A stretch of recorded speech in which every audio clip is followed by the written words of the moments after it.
En las cabezas de muchos están estas preguntas. ¿Qué digo para tramitarlo? ¿Cómo se elabora? ¿Lo hago yo? ¿Lo hace el notario? ¿Cómo lo pago? ¿Tengo que comprobar que soy el dueño de lo que estoy testando y qué papeles llevo? Se lo vamos a preguntar a Luis Eduardo Paredes Sánchez, presidente del Comité de Comunicación, precisamente del Colegio de Notarios, que se encuentra con nosotros. Muchísimas gracias, notario. Gracias a ti, gracias a tu auditorio, es un gusto estar contigo. Es un tema, para mucha gente puede resultar sencillo, pero la verdad es que 4,5 millones más o menos. Más o menos, así es. Pues sí es poquito para una población tan grande. Es muy poco, sin embargo, también hay que decir que ha crecido mucho el número de mexicanos que ha testado. En particular, en el Distrito Federal, lugar donde empezó el programa, hemos tenido un incremento muy fuerte. Si la media nacional está a lo mejor en el 6%, 7%, en el Distrito Federal está en un 20% de personas que han testado. Lo cual, si bien sigue siendo bajo, sigue habiendo un 80% de personas que no han testado, pero es un avance muy fuerte y debemos estar conscientes de que se trata de un cambio en la cultura, porque se trata de convencer a la gente que es necesario prever en lugar de resolver el problema. Claro, que nos cuesta muchísimo más, ¿no? Así es, así es. Es muy costoso justamente un juicio para resolver esto que se queda sin dueño. Bueno, sí, un juicio de un intestado, por ejemplo, suele ser muy caro, muy caro, por lo que cobran los abogados, pero muy caro también en el aspecto emocional porque divide familias para siempre, por generaciones. Sí, claro, es incómodo, estar acudiendo a que se llaman audiencias también, ¿no? Sí, bueno, hay varias etapas y normalmente hacen grupos de familiares, ¿no? Los hermanos chicos contra los grandes, más cuando hay nietos, por ejemplo, grupos de nietos donde ya a lo mejor no tienen tanto afecto, se pelean, pero son luchas intestinas, ¿no? Y luego participan los o las cónyuges, sí. Y peor. Meten su cuchara y terminan de echar a pelear a la familia. Y ¿sabes qué? Y luego viven todos, también es una costumbre muy mexicana que vivan todos en la misma, a lo mejor en departamentos muy cercanos unos de otros, en la misma unidad, en la misma vecindad. Y bueno, olvídate del tipo de pleitos que se llegan a ver, ¿no? Claro, y como usted decía, esto es parte cultural. Sin embargo, pues esta baja participación en comparación con el número de población nos habla de que hay un problema, quizá falta de información, motivación, interés. ¿Qué será lo que nos mantiene alejados de esta previsión que finalmente nos conviene? Sí, mira, son varios mitos. Del primero te vas a reír. A veces pensamos que al hacer testamento llamamos a la muerte. Me condeno a muerte. Ajá. Exactamente, sí, ¿no? Le tenemos tanto miedo a la muerte los mexicanos que no queremos ni pensar en ella. Y no contratamos muchas veces seguros de vida, ni seguros de gastos médicos, y bueno, desde luego tampoco hacemos ya no hablemos de gastos funerarios, ¿no? Y menos, exactamente, menos gastos funerarios. Entonces, bueno, ese es una de las más grandes mitos que nos afectan, ¿no? Otro, a veces pensamos que necesitamos tener muchos bienes para testar. Esto no es cierto. El documento llamado testamento tiene efectos al momento de la muerte. Es decir, si yo lo hago ahorita y pongo a mi esposa y a mis hijos, aunque yo no tenga ni un solo bien ahorita, va a comprender todos los bienes que tenga yo al momento de la muerte. Entonces, no necesito tener bienes para hacer el testamento. A ver, entonces, por decir algo, yo no tengo nada, ninguna propiedad, ni nada por el estilo. Así es. Pero yo me imagino que algún día tendrás. Entonces, ¿lo puedo dejar así de abierto? Así es, y tú puedes decir todo eso haz de cuenta que todos tenemos una bolsa vacía. Y a lo largo de la vida la vamos llenando, esa bolsa se llama patrimonio. Al morir, dejamos esa bolsa con lo que tenga a nuestros herederos. Pero entonces donde estaría también interesante que nos ayude a entender después del corte, si le parece, es cómo voy personalizando lo que sí quiero dejarle a cada quien. Eso es muy importante. Eso yo creo que es también una duda que tenemos todos. Estamos hablando de septiembre, mes del testamento. Estamos con Luis Eduardo Paredes, el expresidente del Comité de Comunicación del Colegio de Notarios. Y yo le decía, hay que precisar un poco porque, bueno, a mí en lo personal, y yo supongo que a mucha gente también, de pronto no conocer la terminología y así como que asusta, ¿no? Como que uno llega y espera ver a alguien sentado en la recepción diciendo, a ver, ¿qué trámite va a hacer? Esta es la lista de términos, pase usted a la ventanilla 4. Pero eso no existe. Eso es el no ideal, existe, ¿no? No, de hecho nosotros no quisiéramos que existiera, ¿eh? Te platico, hablaste hace unos momentitos del testamento hológrafo, que todavía existe en algunas entidades. En el DF ya no lo hay. Y sí lo hay todavía en otros estados del país. Y el problema es que lo escribe la gente, pues, como Dios le da a entender. y se deposita y nadie lo revisa. ¿Cuál es el problema? Yo puedo creer muchas cosas, pero tal vez no todas esas cosas sean legalmente posibles. Okay. La cuestión con el notario, y eso es lo bonito de la función del notario en el testamento, es que llega el testador, que así se le llama, con el notario y le platica su circunstancia, le platica su vida. A veces somos casi confesores. Te platican de su... Se desahogan ahí con así el es, problemón. Totalmente. Te platican de la casa chica, te platican del... bueno, unos chismes increíbles, ¿no? Ajá. Y te platican con sus palabras llanas qué quisieran ellos. Ok. Y entonces uno como notario ya le va explicando la terminología y redacta en la terminología legal todo eso que en palabras coloquiales te vino a platicar el testador. Entonces el notario como perito reescribe la voluntad, se la lee, se le explica y si está de acuerdo, la firma. Ok, entonces a ver, vamos a ponernos de acuerdo como en términos generales, porque si hablamos de excepciones, pues todos aquí en el foro y en cabina y allá arriba en la redacción seguramente tendrán casos que plantear, ¿no? Y, claro, y pues es individual el asunto.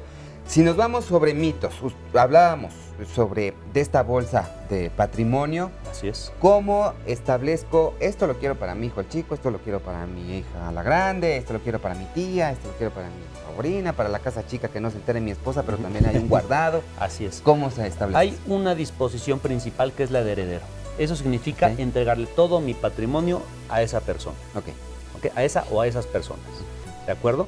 Yo puedo nombrar a una persona y a falta de ella otra, o a varias personas por partes iguales, o a varias personas sucesivamente. A una, a falta otra, a falta otra.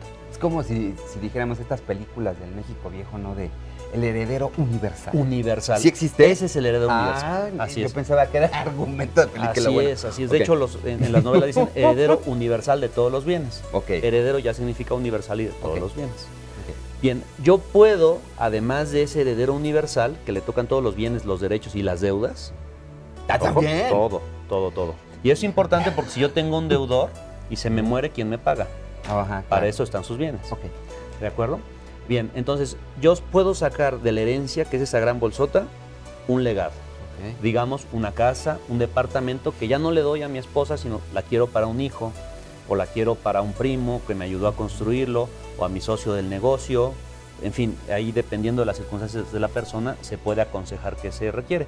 Pero hay dos grandes disposiciones, la de heredero, que es todo, y la de legado, que son cosas en especial. Cuando pago los legados, lo que me sobra es la herencia. Y es el heredero universal quien recibe la herencia. Así es, lo que sobra después de pagados los legados, digamos.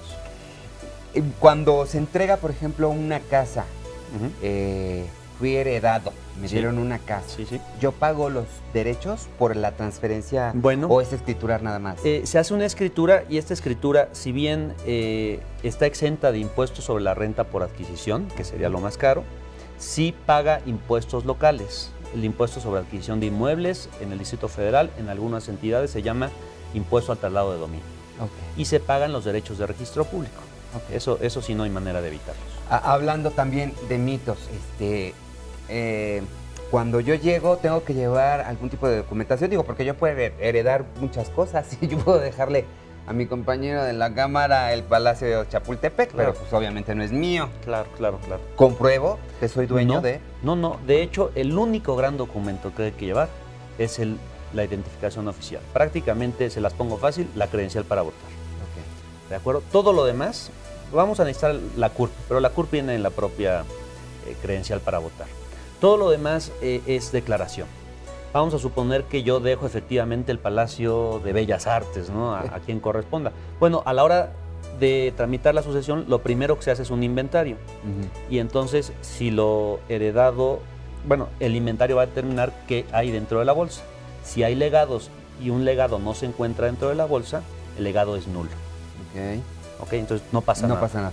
Así es. Digo, porque si después, además de la deuda, le voy a dejar una persecución legal para andar heredando lo que no es mío, no hay problema. Mejor no me dejes nada, ¿no? No hay problema. Ahora, también hay lo que se decía, que tienes que estar en tu sano juicio, personas solas deben ir acompañadas o no. ¿Cómo es Bueno, el notario es responsable de verificar la capacidad al momento del testamento. Es decir, la ley de notariado dice dos cosas. Uno, que no tenga conocimiento de capacidad declarada, que yo no sepa que está en estado de interdicción. Y la otra es que yo no observe que tiene una incapacidad física. Por ejemplo, a veces llegan a las oficinas personas a la mejor edad muy avanzada, que ya no las vemos tan bien, ¿no? Entonces, desde luego con mucho tacto, con mucha prudencia, pues le vamos preguntando cosas sobre sus padres, cosas sobre la situación del país, cosas sobre los bienes que tiene, y ahí vamos determinando si esta persona está en plenitud de facultades para otorgar testamento o no.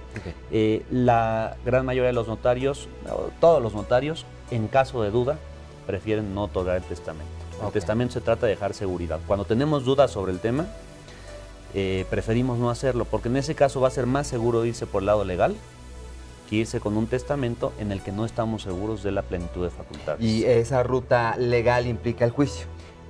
Posterior del fallecimiento. Depende del lugar del país. En el Distrito Federal se puede llevar el intestado ante notario. Okay. En algunas entidades sí, en algunas no. Ok, y bueno, ya nos queda muy poquito, minuto y medio más o menos, pero sí es importante recordar a la gente por qué es importante esto, cuál es el objetivo al final de cuentas y cuál es el procedimiento para acercarme a mi notaría, esa cosita, no esa cosita, como es muy sencillo. Ir a cualquier notaría del país, ir a cualquier notaría del Distrito Federal. Vamos a tener horarios ampliados, muchas notarías vamos a abrir en sábados e incluso domingos. Pueden consultar la página del Colegio de Notarios, www.colegionotarios.org, o llamar directo al colegio al teléfono 55 11 18 19, y ahí van a tener información de qué notarías están abiertas en fines de semana, por si no pueden ir entre semana. Repítanos el teléfono, por favor. 55 11 18 19. ¿De acuerdo? Okay. Y ahí les podrán informar los horarios de atención. Es ir al notario, tener una entrevista para platicarle lo que queremos. El notario va a redactar y nos dará una cita para ir a firmar. La cita de firma será de media hora más o menos. Ahí llego y en la misma notaría pago. Así es. Los pagos notariales son, ¿cómo se manejan ante el fisco? Bien, podrían llegar a ser deducibles si uno tributa como persona física, ¿no? Pues ahí está, por todos lados nos conviene, ¿no? Finalmente, Sin embargo, va a depender de cómo tribute, de qué características, de qué negocio tiene, para que se pueda justificar, y eso ya corresponderá de un tema de contadores. Como estamos dados de alta, pero el chiste es encontrarle las ventajas. Si no lo hacemos hoy, pues piensa en la tranquilidad de mañana, ¿no? Claro. Ese es el objetivo. Muchísimas gracias. Al contrario, Mario, gracias a ti, gracias a tu auditorio. Y también gracias a usted, por supuesto, por habernos acompañado en este panorama de 360 grados. Mañana nos vemos por Efecto Televisión y nos escuchamos por el 8:30 de AM, Radio Capital. No le cambien, siga en sintonía.